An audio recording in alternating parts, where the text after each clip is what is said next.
Woohoo! What's up? What's up? What's up? What's up? What is going on, y'all? It's me. It's your boy Cormon Star G, and by my side, always on the comic box, spelled with an X, both of them, is my bro Odd Geek Mike. What is going on, bro? How's everything been shaking? What's good, everybody? It's time to get into some titles that we've been reading. Yep. Comic box, technically episode 3, but we say episode 2 because the very first one was a pilot that you can always count on, DEI certified pilot, and we are back at it again, ready to talk about some comics. Probably won't be the most up to date because neither one of us has been to the comic shop yet this week. But it's going to still be relatively up to date based off of what we read, and we're just gonna get into some fun.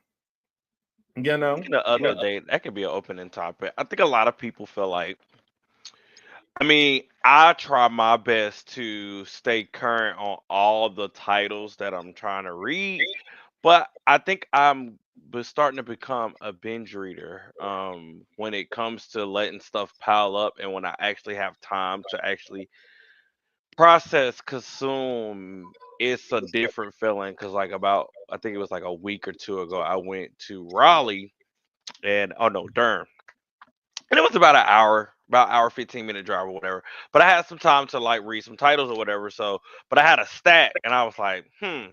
So I chose about five from that stack. But I actually think I'm starting to love binge reading.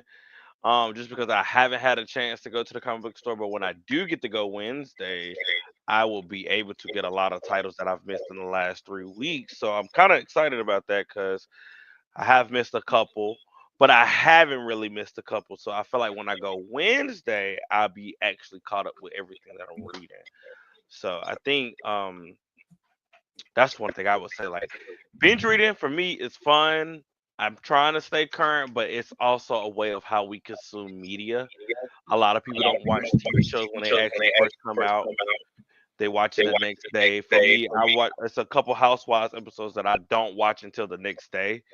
Um, but some that I do watch live is so I feel like it's like that. A lot of people don't consume music when the first album drops. For me, it took me 3 days after the Weekend's new album dropped for me to actually, get into it. So I think it's just a way that how you consume the media that you're enjoying.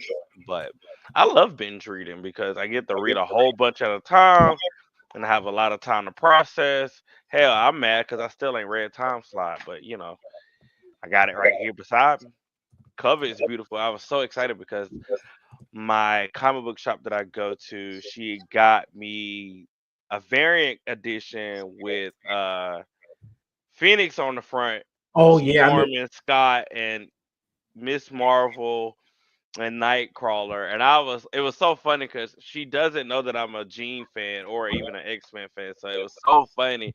I was like, oh my god, and I hadn't been in like 3 weeks, and I had told her, I said I had actually placed the order to get that because it was sold out when it actually came out, which was good. So shout out to everybody in my city for buying Time Slide because it was clearly sold out when I went to go get it, but it was so funny when I came in the next time and she's like, I got something for you. And I was like, yes. But when she pulled it out and showed me that, I was like, did you know I love Jean? She was like, no, I love Jean too. And we had like a little moment. So it was kind of cool. But this cover is so beautiful. I think once I read it, I am going to put it in the sleeve just because it is perfect. Like, I have kept it away from everything because it is perfection. I would show it, but I don't have a haircut. But yeah, it's that one. shout out that variant cover. That's the one I've predominantly seen at my comic shop too. Yeah. It's the one, the homage to the Phoenix's first appearance. I love it. I love it. That's like my favorite episode in the OG. That whole saga was like, T. I wish we can get an adaptation of that for real. But I don't think we'll ever actually see the true Phoenix saga, aka Part Two, the Dark Phoenix saga. I don't think we'll ever truly see that. But that's another topic for another day. So what's up with you? What about your titles? How do you consume your media? Um, like, especially when it does come to a point in time like we are now where we haven't really had a comic book show. We did our last episode basically a month ago, which is cool or whatever, because I think that's the beauty of consuming so much in a month. You do have a lot to talk about, but you have to figure out what you want to talk about. So with the media from the last time we met, what have you read? Well, not how per se. How have you consumed your media and your physical copies, digital? Well, I've been having a lot of like real life changes and things I've had to navigate, Yeah. which have drastically affected my ability to both go and buy comics in bulk Mm-hmm. normally like to. But I can say over the last couple of weeks of last month, I did kind of slip on banana peels from time to time and still accumulate comics. I want to say 2 weeks ago, I was able to go to my comic shop and get. Well, to answer your question directly, I like to consume. I like to consume my comics basically in a in bulk manner. I go off of what is something that I know I'm gonna read and not make me mad, or I feel like it's worth my time and money, and then Mm-hmm. I go from there. So like for example, I was at Ollie's, and Ollie's, for those who don't know, it Yes. is a very cool, very great discount store. If you Yes. had a Toys Ah. R Us, if you had any type of Toys R Us in your city, it is probably that now. It's not that Toys R Us became Ollie's. It's just that when Toys R Us shut down, their buildings became buildings Ollie's bought, and they run their short stores out of old Toys R Us buildings. And they sell a lot of books, a lot of A trade. lot of good books and not just like comics, a lot of good shit. Like for real, for real. Right. So like 3 4 weeks ago, I went and I got like this discount bag of like 4 5 comics for about $5. And they were crazy. They had some crazy pickups. King in Black #2. They had the second issue of Rebirth Superman, which was cool. Second, it was basically like a bunch of #2s in it. Power Rangers Justice League #2, which is funny because I have the hardcore trade of that. So having a single issue was pretty cool to have. Fearless, which was like an all women's anthology miniseries Marvel was running. But the number one thing they had, which even though it's not the original, it's still something I'm going to cherish into my live long days. X-Men #1 by Jim Lee and Chris Claremont. I about to say pull a little closer because it was blending in with your background because your background is blue and it's mostly blue. Yeah, like this right here. Put it to the side a little bit to your left. Yeah, right there because it was like blending in. Yeah, like the X-Men, the legendary X-Men #1, the full cover that's like where it's like the literal pullout with Magneto at the end, with the famous Magneto. I have a t-shirt, literally have a shirt of this image right here. This is objectively the most successful Marvel comic ever printed, because this was during the age of the variant covers and things like that, and that the big comic boom of the 90s that began with the X-Men. And not the cover already starting to be loose, but then again, it's technically supposed to do that because it's supposed to be a big poster.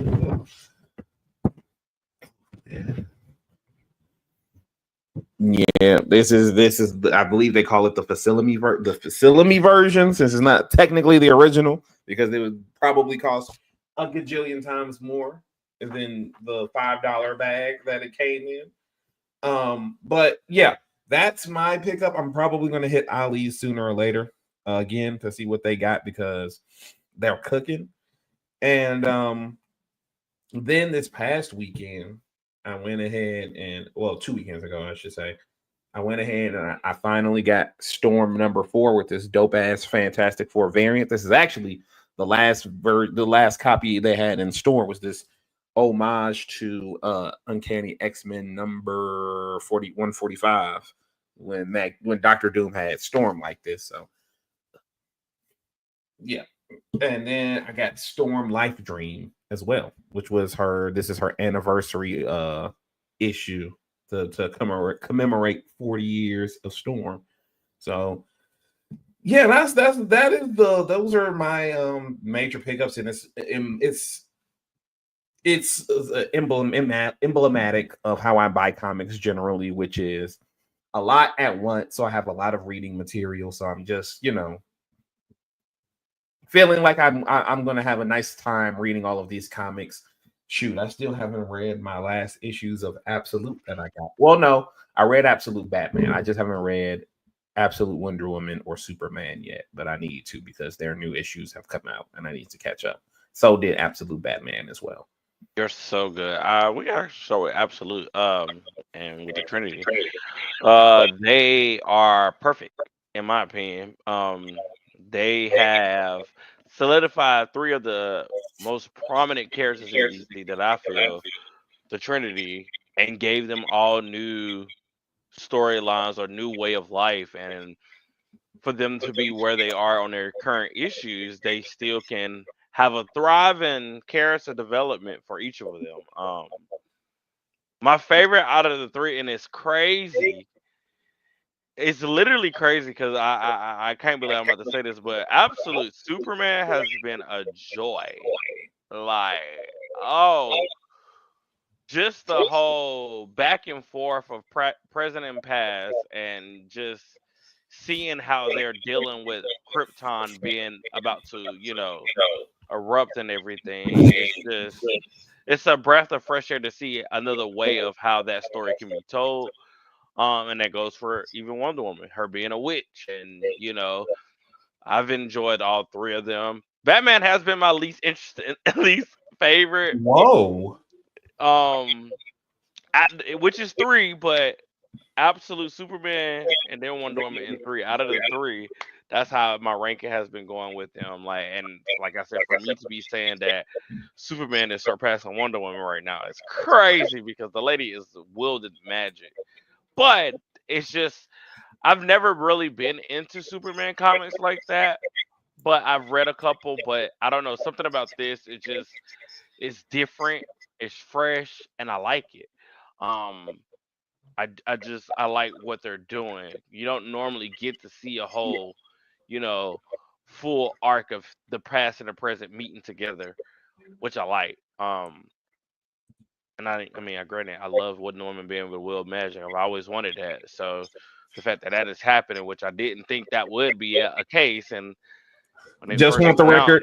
Just want the I was record. about to say when it was announced, I was like, I wasn't feeling it because it's like, Mhm.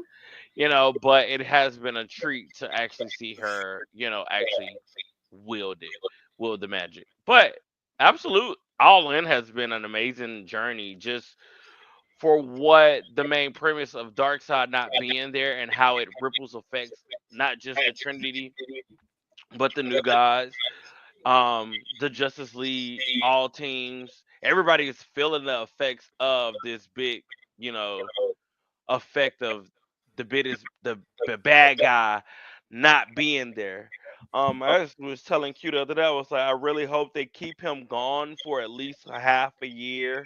I feel like they will eventually work him back in when the deep dive of what is actually gonna be the storyline for everybody coming together to pull that universe. But I do appreciate them not having to lean on him as the main villain and prominent character. He is the main focal point of him being gone, but I do like how it is spreading out and affecting everybody. Um, New Guys has been a treat to me as well. Is how it's written with it has a deep mythology of how it's being written, and I do appreciate that just because of what New Guys is. I feel like you have to have that mythology aesthetic with it. Like it has to be deep. It has to be like I'm reading like some history books, and I love the first couple of issues that I've read, and it feels like I'm reading a history book with some action. Um, that's been a treat to read. What else? And Justice League Unlimited has been a treat as well. I've literally enjoyed it, and they are feeling the effects of Dark Side not being there because everybody are because it's still missing people. So we're still trying to find them, but then there's also this one person that when I flipped the page and I saw him crying, I was like, "Child, you on a mission? You got to do what you got to do." But I think what I like them the most, and I'm very interested to see what your opinion is on Justice League Unlimited. Shout outs to my copy of New Gods #1. Shout outs to my copy of New Gods #1. Because it's not only the DC All In special, but the main crux of Justice League Unlimited also spins from Absolute Power. yeah, It ended with a lot of people's powers being swapped with other heroes, things hmm like that. I would want to see if you were interested in the Atom Project because I uh, actually was they made an appearance because they had I think it was either issue 2 or issue 3 of JLU. They were there and they were having a situation. And I was like, huh. So I am intrigued on what is happening with them as a team and what they're going through as their own solo and what their arcs are going on. So it did pique my interest to put it on my list to read when I go get more comics. So I am intrigued on that because what I it's like, a lot of them. even though I'm not crazy about Mark Waid as a writer, hmm or a person, to be honest with you, A job uh, is a job, I but mean, right, but I will say that the commitment to treating this era of DC as something so interconnected because Challengers of the Unknown, the mm, Justice League Unlimited, Atom Project, all of I these forgot books, about Challenges of the Unknown. It's so good. Oh, I and forgot. I all of forgot. these, all of these books are connected heavily. Like Yes. it's like one larger storyline that they're all connected to, and these are just individual beats that are that connect that like that basically are like separate roads that are going to connect into a freeway eventually. Right. And I do like that. The Question as well. That's another book I think you should try to check out because that's focused on the person running the watchtower and keeping everybody safe in the Yeah. watchtower. Because he So was he had a bunch of well, not a bunch, but he had a nice presence in GLU when I was reading. I was like, okay. Um, Somebody else that stood out to me in GLU was Martian the Manhunter, because he's really affected by the whole power switch and losing powers and stuff. Because he can't really, he's not, he's basically half of what he is, and that puts him in a whole depressive state. Because that's what I got from it. He's depressed because he doesn't feel like he is truly putting in what he can do with his powers and who he is. And I hope issues 4, 5, and 6 he can come up out of that because I ain't never even when I read it and I messaged you, I was like, I ain't never seen this man act like this because he's always been that person that is the strong minded, and he comes in clutch when when the Justice League the needed Rock, him. yeah, the Rock He's of literally the Rock. So like, to see him in a state of mind of depressed because of his powers, that's another thing that I love. I love emotions when I read or when I watch something. I love to see characters go through things because it shows me how they can handle the situation that they're in. So I'm very intrigued and excited because I know he will overcome, but I think the beauty of that journey is seeing how he overcomes. And that's just with any of our characters that we love. So I think that's been my biggest thing that I love about All In and Absolute is that you're putting these characters in these situations that we have never seen them in. And I think that's the beauty of storytelling. So it just depends on what the development is. But I do feel like he will have a nice journey. He will struggle, but that's the thing. We've really never seen him struggle besides the whole green Martian, white Martian thing. So I'm excited to see how he will overcome it because I know he will. And if he doesn't, that's really going to emotionally get me, because if he can't overcome it, what does happen of, Martian Manhunter? But And they shout have out, been, I ain't even gonna hold you. They've been eating a little bit, so I'm excited to see what happens with majority of these DC titles, especially like you say, with the overall main plot of Darkseid not being there and everybody affected by it, and then the whole power switch and missing thing, and it's just so much emotionally brewing, and everybody is feeling on top of the whole different main titles and everybody doing their own thing. So it's a nice thing to see. I appreciate the storytelling that is happening. facts. And shout outs to Dan Mora, the artist on Justice League Unlimited. He is one of my favorite artists. I was introduced to him through his work with Power Rangers, and he knows how to draw some dope ass superheroes and comic characters. I can't stand anymore. Whoa, wrong one.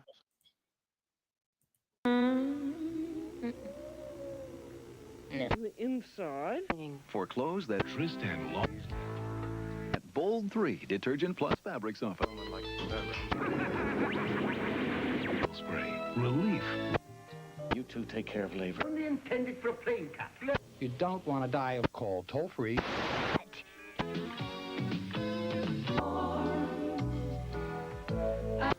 you trouble. Pop your piece around the track if you get nails and more nails.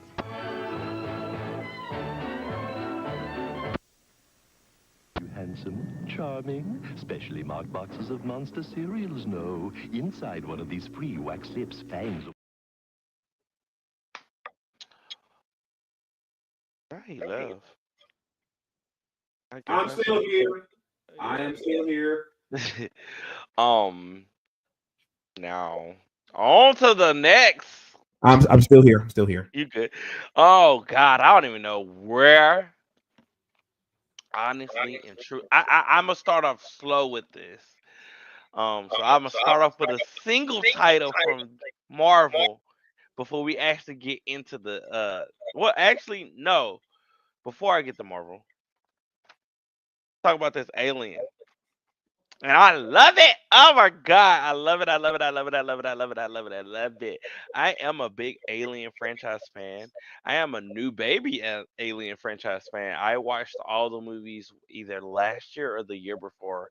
I watched all the Alien movies back to back to back to back, like in days apart, maybe weeks apart. But I watched them in a 2-week spectrum. So I am like all about aliens right now. I'm getting a TV series this year, which I really excited about. So I do a separate thing about that. But I'm like super excited for the TV series because if you don't know, Alien Romulus was excelente. I don't want a sequel, but he said he's making a sequel. I just want him to make another movie that's Alien. But we do have Alien, and I love it. They on this island. All these rich people on this island going through it, and I love it. Have you had a chance to read it yet? I have read issue 1 of Alien Paradiso. Yes. I have not read issue 2. Did you notice it? Because I texted you this when you first got it, and I want to know if you remember it. And if not, I'll remind you the question. Do you remember what I asked you? No. Or did you catch? So there's a character in that first issue that looks like an actor, a very famous actor. I don't have issue 1 near me. I have issue 2. Give me 1 second. Keep talking. Yeah, he looks exactly like a very famous actor. And I was like, did they want this to be a movie? Did they really want this to be a movie beforehand? And then they just settled on it being a book, a comic series, because he's very distinguishable. Like very distinguishable. And I'm like, okay, that's something I can that's something I think is very interesting to bring up. But it was a very good tone setting first issue.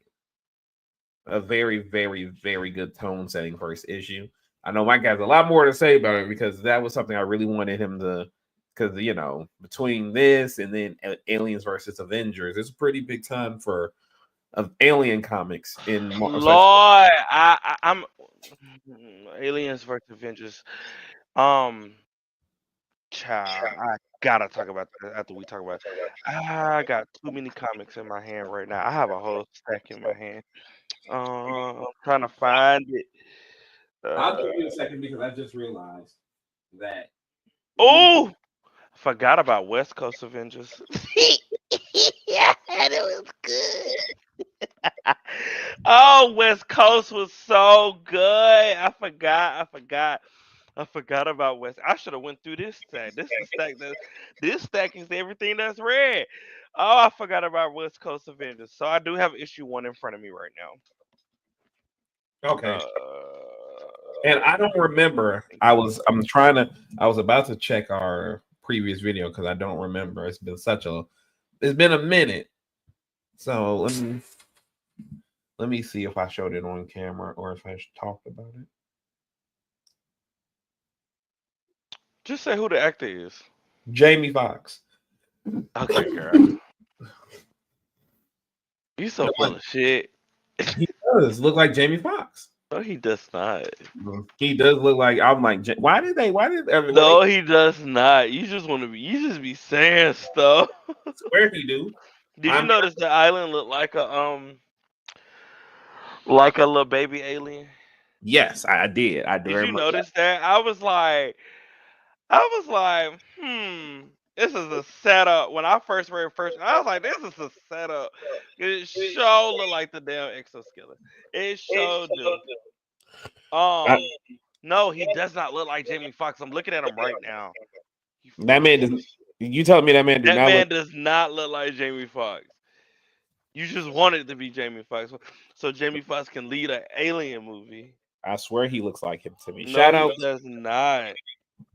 I want to quickly shout out Sam Wilson, Captain America 1.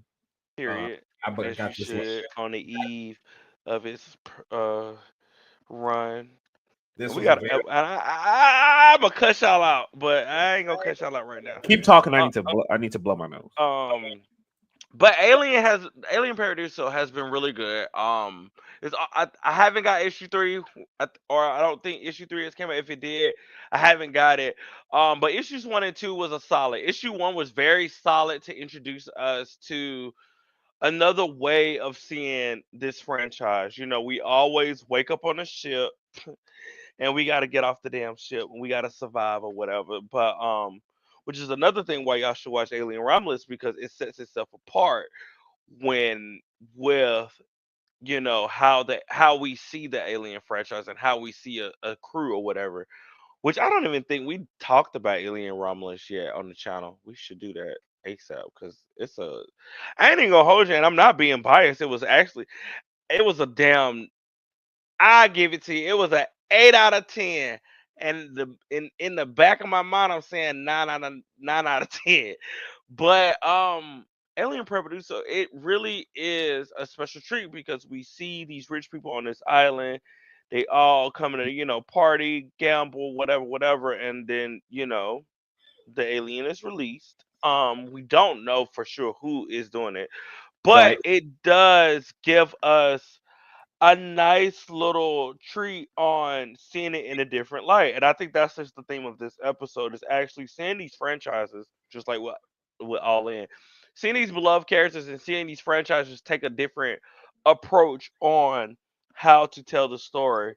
And I think that's what it was. It was like seeing the xenomorphs in a whole new setting that we don't really see. They're on an island. I mean, a resort. This planet is in. I mean, a resort, and it's a planet that's in space or whatever. But we've always seen them on a ship, just like with the series. I know they're on a ship, but if it's coming to Earth, we're gonna see that on Earth. So I love when franchises can take their beloved properties, IPs, whatever you want to call them, the characters, and put them in a whole nother type of setting, put them in a whole nother type of brand. So I do appreciate what this comic series is doing. It's definitely on the violence. It definitely has the action. We do get to see shots of how the alien is attacking and how this. I mean, the opening pages was a whole opening kill scene, which I thought was done correctly and done. Um, issue 2 does go deeper into it and does give us more action. Um, it does feel like there is a lot of characters, and it does feel like a lot of people are being, switched around and pushed to the back or pushed to the side and bringing other people to the front. But I think that's the beauty because there's a lot of people on this resort. You don't know who is the main culprit of what is happening. But I have enjoyed it. The art is good. It feels nice to read. So I'm all in to this, and I can't wait to see more. Um, since we on the topic of Alien, I gotta go ahead and talk about it. Alien versus Avengers. I hate that I had to wait so long for the next issue. I hate it. I hate it. And I think that's it's the most intriguing, but the most thing that really upsets me is because it's so good. As I said with New Gods, that mythology feel, that aesthetic, that's how I felt when I was reading Aliens versus Avengers. It felt like I was picking up this book and it was deep. A lot of emotion, a lot of drama, a lot of unsettled feelings with people. Hate to say it, Miss Captain Marvel was pissed. I ain't gonna hold it. She was upset. Which and then the Spider-Man situation, like it was so much happening. So between issues 1 and 2, and then having to wait for 3, it's just like, oh my god, it's so good. I'm definitely gonna buy every single issue, and I'm definitely gonna buy that in trade just to read as a whole entire story because it's gonna have a different vibe with it. Um, but I'm loving all the Alien crossovers. The one I do need to read is the Alien. I think was it Alien and Black Panther or was it Predator and Black Panther? It's been Predator that's been fighting Black Okay, Panther, so yeah, Wolverine, I and do need to read that because I've been intrigued by Ultimate Black Panther. I don't have it because I feel like with the Ultimate Universe, I have to buy those in trades. I can't be. That's a lot of issues, single issues that I'm buying between current universe and then Ultimate Universe. I think what I'm gonna do with the Ultimate is buy them all in trays of titles that I do want to read. I did get to Ultimate. What was it? The like the, time the the whole year ultimate, in. Yeah, the I did ultimate. get that. I Mhm. will be reading that this weekend because I actually have some time this weekend to read. Have a 3-day weekend, so I'm super excited to catch up on a lot of media. I got Yellow Jackets tomorrow. I got Captain America tomorrow. I have a lot of content that's coming for me personally, so I'm super excited. But the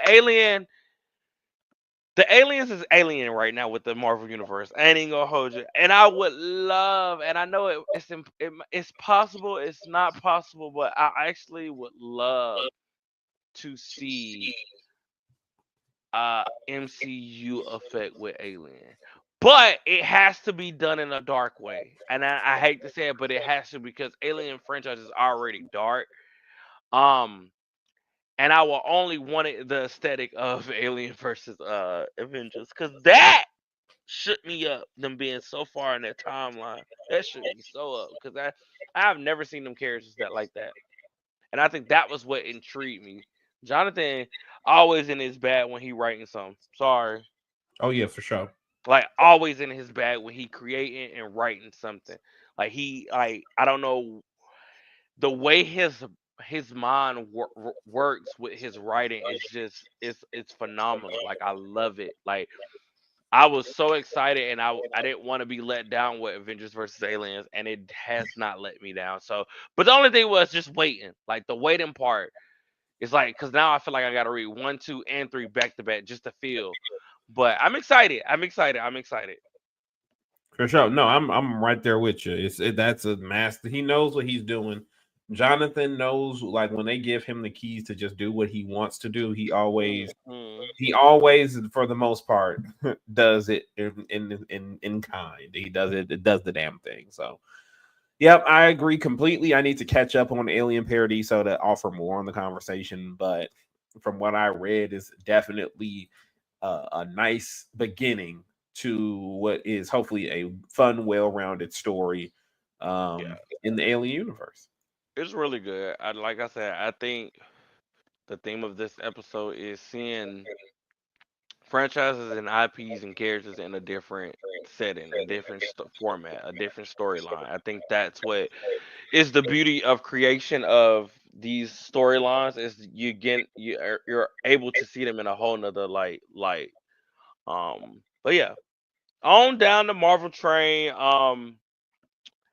I was blessed and I've fallen in love with him over the last year. I've always been a fan of him, but after X-Men 97 and how they portrayed him and how they developed him, I've been very, very, very obsessed with him in the last year. And that is Cable. He has a little line out. It is Cable's Love and Chrome Time Foot Soldiers. And issue one came out and I love it. It was nice. It was beautiful. It was I like it. And I'm excited to see where it goes because they put my boy in a whole nother type of time frame and we know what Cable's gonna do. Whatever he's gonna do, he's gonna do it when he's gonna do what he wants to do. If he wants to help somebody because they're in danger, he's gonna help them. And I think that's what I liked about this is that even though he was in an unknown zone, in an unknown field, he communicated effectively and he learned what was going on and he helped. And I appreciate that because that's what I feel like that's what I've known him to do. So it's really good. I don't want to talk too much on it because I want to wait until a couple more issues come out. I think I'm gonna do a full thing when by the time we get the issue 4 to see where we're at. But issue 1 was good. I don't think you got that one, but I told you I had got that. Right. I've been really keeping up with Cable, Chrome, loving Chrome, but I'm glad to hear you've been reading it because I'm interested to see how that series has been going. But that's a nice little segue into the main X-Men topic that has been kind of been. Wait, exceptional or are you ready to go to the main event? Oh, is that the main event? I mean, we can talk about. I mean, I can actually save exceptional and just say, let's say, I love the writer, and I keep it right there. yes, And then put a pin in it, and I say I love the writer, love yes, her down. yes. Eve is fantastic. The book I is. mean, it's a certain character or a certain team that I would love to see her take a hold of, but I'm gonna wait and I'm gonna talk about it once we get past his art because I think the exceptional X-Men art is special. Just that what they're going through. So I'm gonna wait until this first art is closed before I fully dive into it. But Eve has done a wonderful job with these characters. Um and I'm excited to see where she goes with them. So I'm gonna hold and put a pin on that. I think y'all should read it just because Eve is a wonderful writer. Go ahead and get to it. Go ahead and you can start it off. So yeah, this in the past couple of weeks, the first big X-Men crossover of this era. Oh, Lord have mercy. Wrapped up the raid on Graymalkin. It was a 4-issue it was a 4-issue crossover between two titles, Uncanny X-Men and just regular old X-Men. The one team that's written by Gale and the other one written by Jed, the Rogue and Scott team, and it was basically about each team had a member unceremoniously and unlawfully taken and then incarcerated by Graymalkin Prison. Well, actually two, because Jubilee and what's her face, the horse girl from the Uncanny team, they were incarcerated, and then Beast from Scott's team was incarcerated there. And basically, Graymalkin Prison is like the big institution that they've been rounding up mutants post the fall of Orcus, fall of Krakoa, and basically doing like think of it as mutant Guantanamo Bay in the sense that it technically shouldn't exist because of what happened, but it does.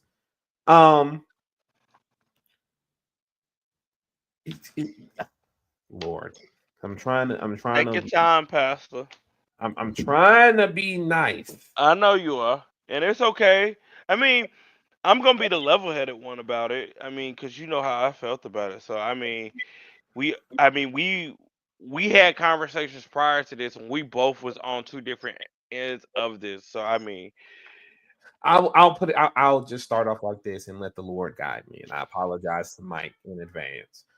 Um, this was an ass event that didn't need to happen. That only served to diminish Rogue's popularity with the core fan base because she was completely out of character child.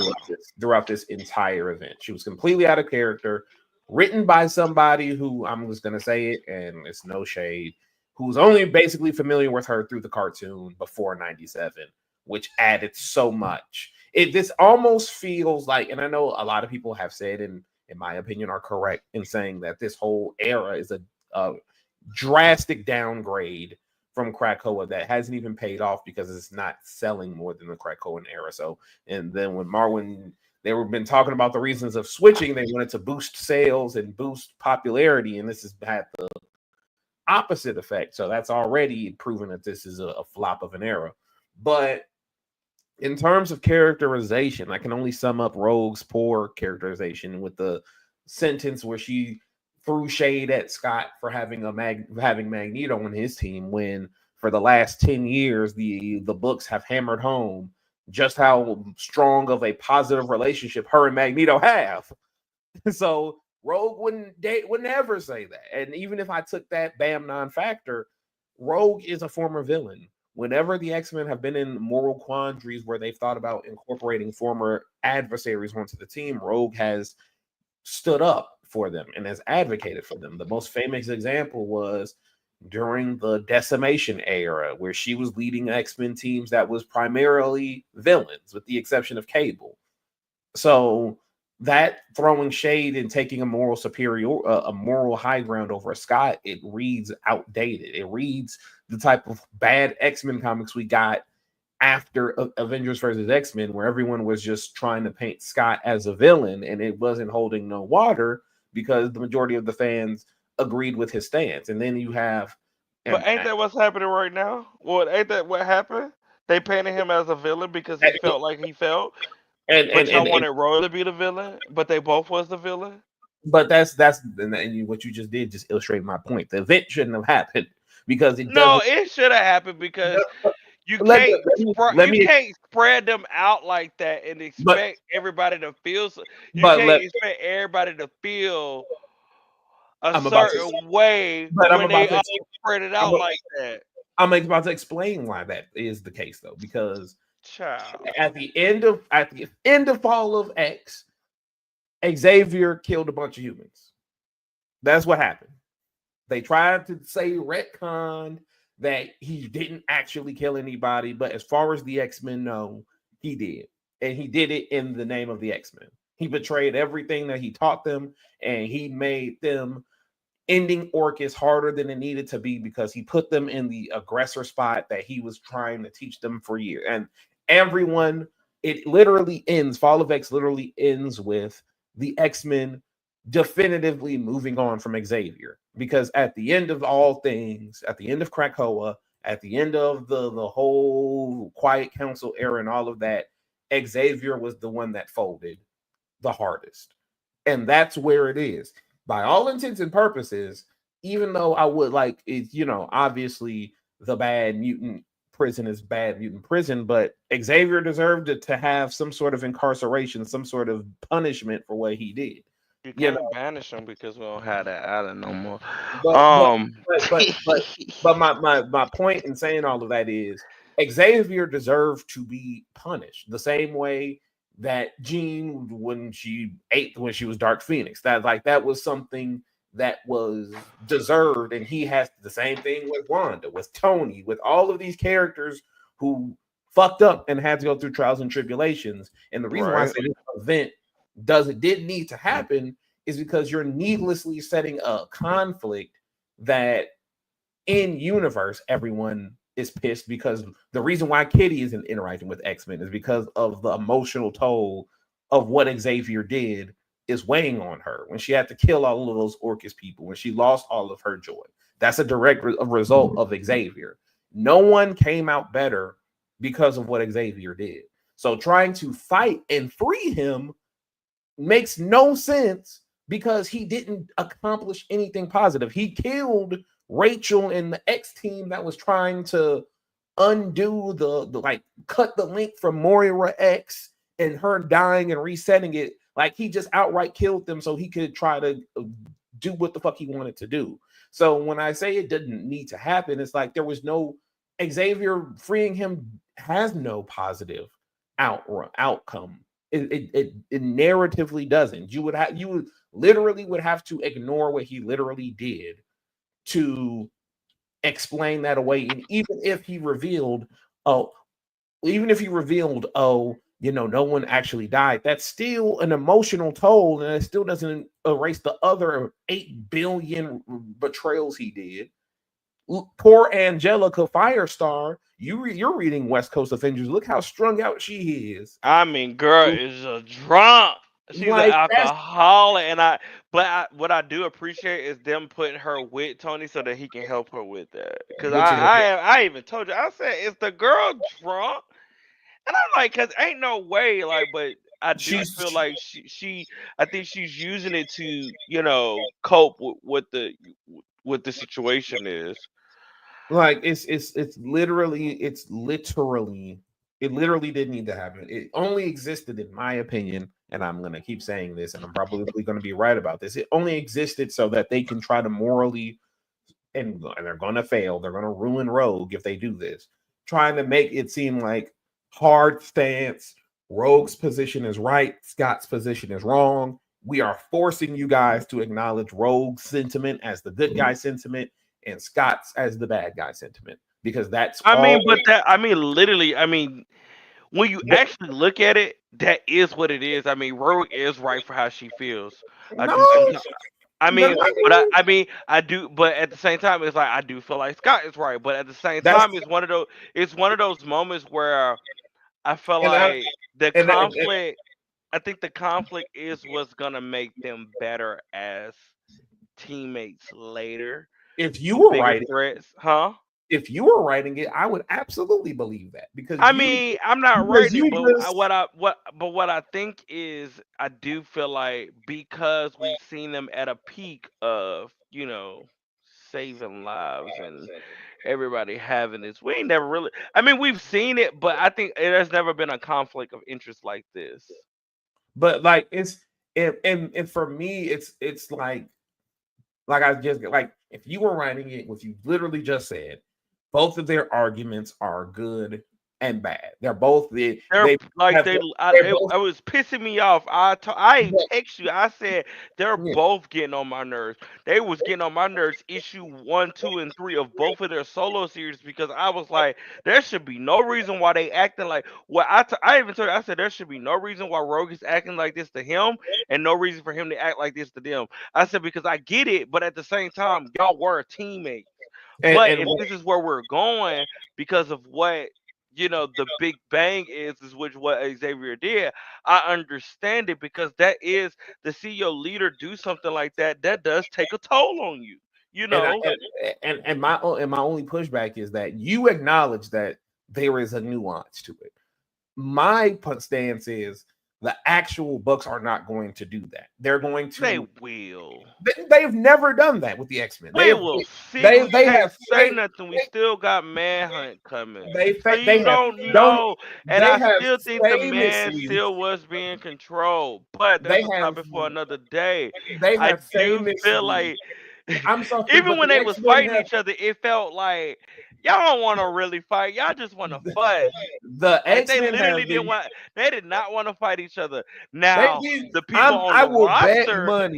on the roster, they wanted to fight each other, because you got the new kids over here. I bet money, old people. I bet money that these folks are gonna have these folks legitimately taking these hard ass stances on shit that don't make sense. I will bet, and I don't even like betting money, because typically, but I don't. I genuinely, famously, infamously, let me use that terminology, not famously, infamously. Whenever Marvel does X-Men versus X-Men stuff, they don't ever play nuance. They try to force, like they try to do Vince McMahon era WWE. We're forcing you to read this book where we are hard line drawing who we think is the good guy and who we want to be the bad guy.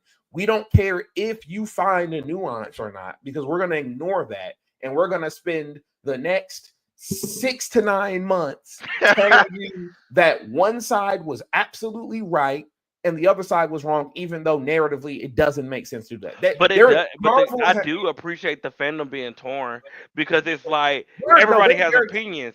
They're tearing up the books. They're not right. They're like we're done with it. People are torn. Some people that I see, I don't know. I ain't gonna hold you. I enjoyed it, and it was one of those things where it was like, oh, like it's some shady shit going down, but at the same time, it was like it was one of those things where I was like, I don't want this happening, because it shouldn't be like this, But I can't be upset, because they do have their point of views of how it has an effect them, But I mean, as a whole, I did enjoy it. It was cute. All I'll say is this, right? I'll say this, and I don't mean to be shady, and I don't mean to be controversial. This is just this is just an opinion of one person. Yeah, not me. I genuinely feel like in the hands of a better editorial, a more nuanced editorial, better writers, maybe I would be okay with this. If I even if I bam non-factor what we just had with Krakoa, which I don't like, and I shouldn't do. But I genuinely I don't have faith in these larger narratives, because they fumbled more times than they have made it to the end zone. Like, for every Storm and Exceptional and NYX, it's like 50 other things that they've done. I won't even say books, because I haven't read every single book, but I know the decisions behind some of those books aren't always the most trying to bring everybody together like they claim they want to do. And when we talk about these, there's already a and with good reason, negative stigma to these X-Men versus X-Men books, because none of them have ever been good. There's never been a good X-Men versus X-Men story, period. They don't exist. And it's bad enough that that's the thing. But then you're like putting it like Storm versus Cyclops, which is the absolute last thing any X-Men fan wants, because no one wants them to legitimately be at odds. What made the famous issue, and I have it, where she won the leadership from Cyclops, was that was the culmination of the respect and love, brother-sister relationship. People misread that text hilariously. It wasn't Storm telling Scott it was, because he needed to be a family man, and he was still tore up about Jean, but it was also symbolically Storm telling her big brother, "Yo, I got this. You've shown me the way enough. I got you." And that's what finally clicked them to be in my opinion, the only two people who ever should leave the X-Men, because they're the encapsulation of what the X-Men are supposed to be. When you put them at odds legitimately, like with beef wise, it doesn't make sense, because they both know each other well enough to where their disagreements are going to be civil, but they're going to ultimately see each other's points. That's the reason why when they did Schism damn near 10 years ago, it was Wolverine who split off and not Storm. Storm stayed with Cyclops because she understood, like, yo, like, I don't necessarily agree with absolutely everything, but damn, I'm not going to give up on my brother. It wasn't until they absolutely, and even then after AVX, where she went over to Wolverine, I believe that's some of Storm's worst stuff, because they wrote her very condescendingly and out of character for the most part. Like, and trying to, and again, it's all preview shit. I don't know. I could be very wrong about all of this shit. I doubt I'm wrong about most of it, but I could be wrong about some important stuff. It could be mind control. It could be less X-Men versus X-Men than to be realized. I doubt it, but it could be very much so. I've been wrong before about Marvel events, and maybe the reception to Raid on Graymalkin, which has been bad. Like I've literally seen people review X-Men before and then tapped out of these books because of this stuff. So I'm not gonna pretend like the reception won't probably influence some things, but this era has already given me low-key hives. It already feels like they're kind of just throwing stuff at the wall to try to grab attention. You know, the main thing is Murare, who's the writer of Storm. He's co-writing the event for the most part, co-leading it, I should say. He's co-writing the first issue and then the final issue of it. And then, of course, his Storm stuff is going to be, throughout the event. So he's going to have a very hard like guiding for it, as well as Gail, who is an entirely different subject altogether.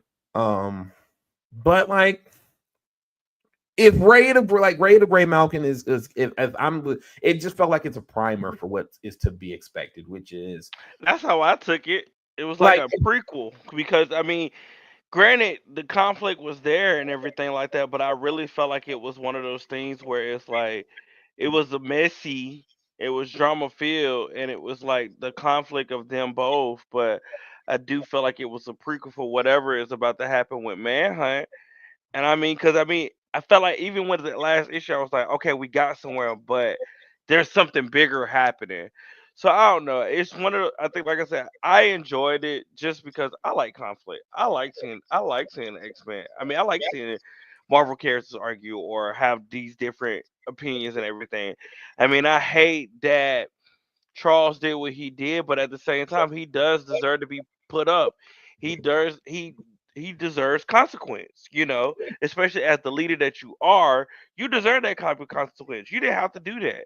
But, I think that's what, like I said, I think going back to the theme of the episode, seeing these characters in a whole nother type of setting or a whole nother type of being storyline or whatever, it's intriguing, it's interesting because granted how me and Q feel differently about it is I think that's the beauty of consuming media.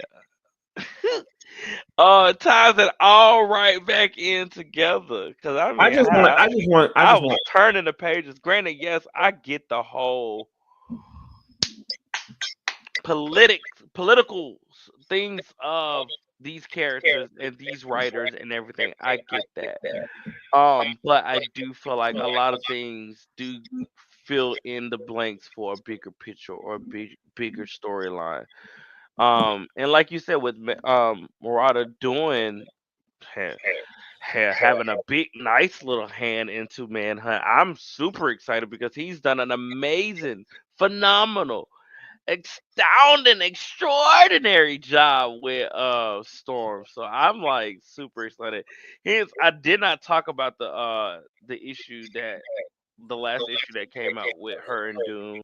I did not want to talk about that because I want to wait until the next issue come out because like that continuation of that and that is the ending arc of that. So I want to wait before I actually talk about the dinner with Doom and everything that happened. But I mean, everybody knows what happened, but it was a beautiful comic. It was beautiful. It was emotional.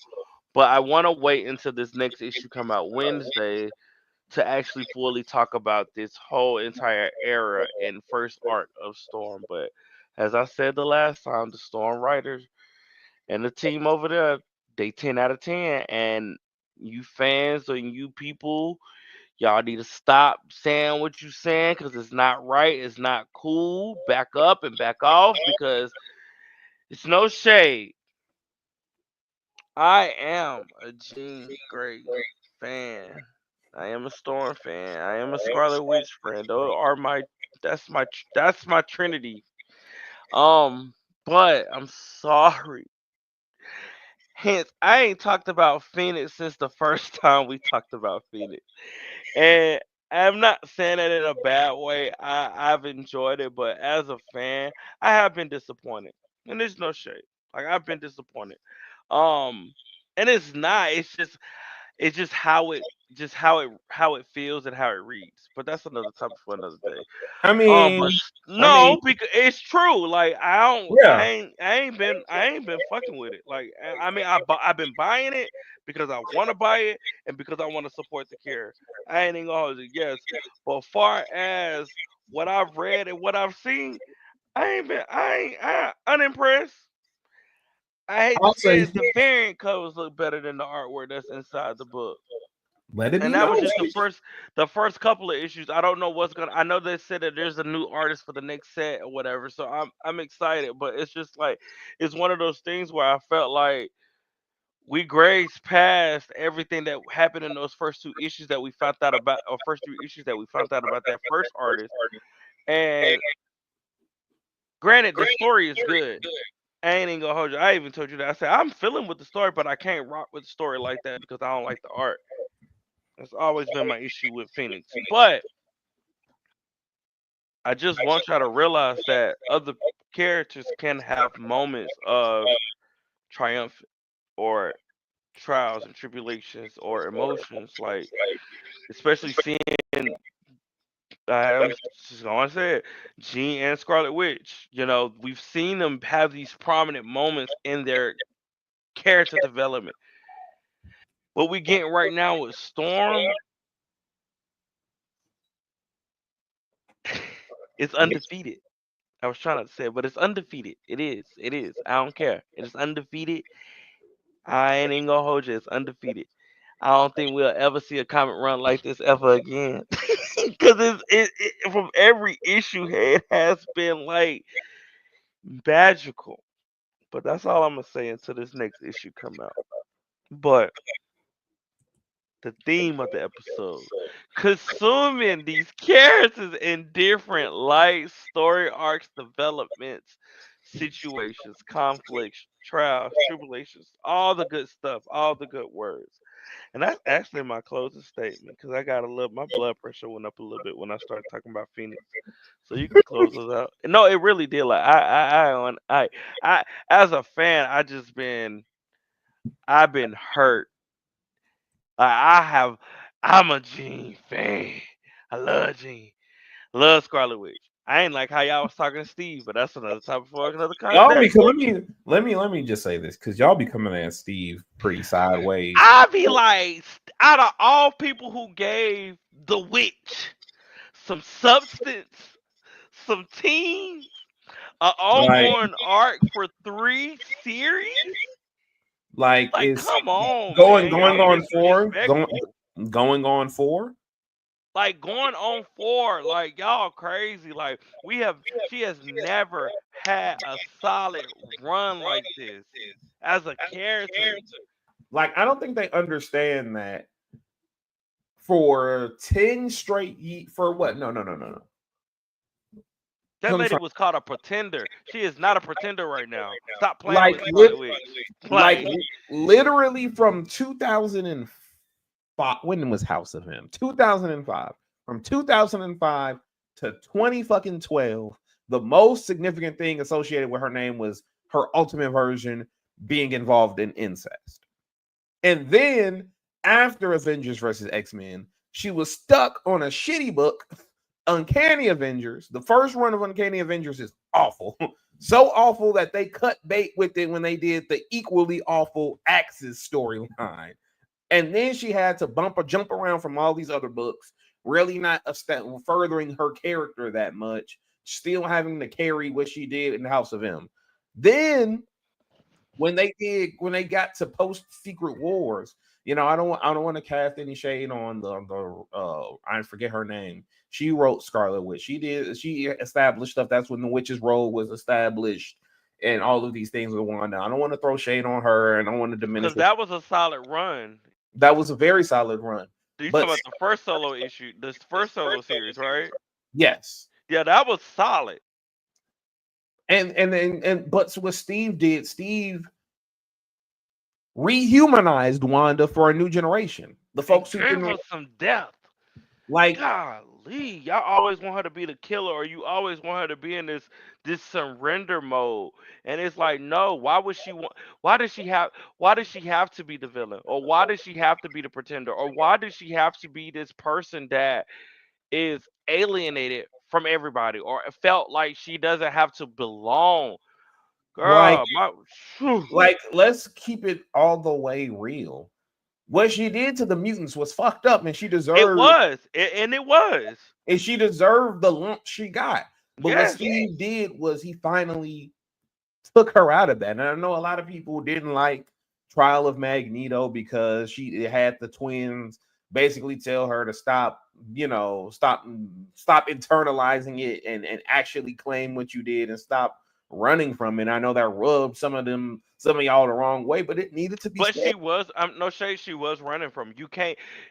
Who When you say no more mutants and you're a mutant yourself and you kill those people, you have to run. You can't. She couldn't accept the fact that she really, once it finally set in after years and years and years, and you have to actually come to the realization that you still did that. Now you really have to walk in that. And I think a lot of people didn't want her to actually own it and move on from it. People didn't want her to move on from it because of how it affect the fandom and how it affect the X-Men. And that is just no shade. And I get it because that was a shitty time in X-Men. Yes, it It was was. very shitty, and it was, and again, the whole reasoning behind it was fucking stupid because Joe Quesada didn't understand the actual definition of what a minority is, and he thought minority needed to be a triple digit community, and that's just not true. So he said, give Wanda a Dark Phoenix moment, and it ruined her career, her entire run for close to 10 years. And they fight, and it made the Avengers look fuck awful because they were defending her from something she did and actually tangibly had some fucked up shit associated with it.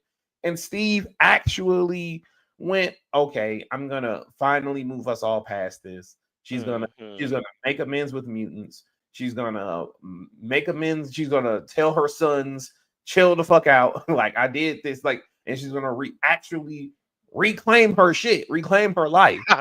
Tell the Switch, chill the fuck out, y'all.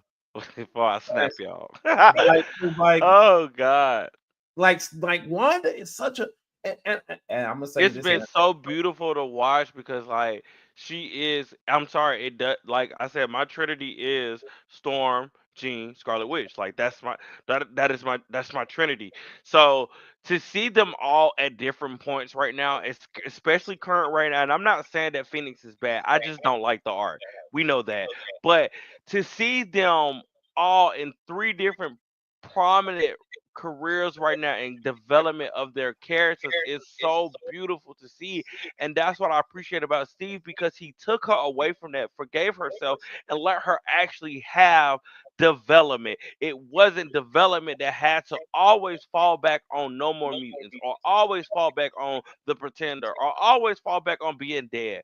She was actually able to actually live in the Marvel comic universe, actually deal with her own issues, or have a single issue, and actually communicate with her brother after that. We had So a I'm gonna say, whole Scarlet Witch and Quicksilver run where she could communicate, and they had that moment and with shit like with that. Lorna too, with Polaris And, too. like, it's so, and I think that's what upsets me about how people talk to Steve, is that, y'all, he's the only writer to give her some substance. Why do you think they keep letting him write her? Because he's the only one giving her development. Everybody else wanted to not develop her. I'm gonna keep it real, and this is gonna piss some people off, and I don't care. And this is the I don't care moment. A lot of y'all that hate Steve are mad because they making y'all feel a type of way about how Wanda was in Multiverse of Madness. He's making y'all realize that maybe she shouldn't have broke bad. Maybe she shouldn't have been the bad guy. Maybe. I'm sorry. I'm sorry. And I It know was you her time. personally It was. liked it. I I know know you. it was her time. It was her time, because I'm sorry. separation anxiety from the both of them.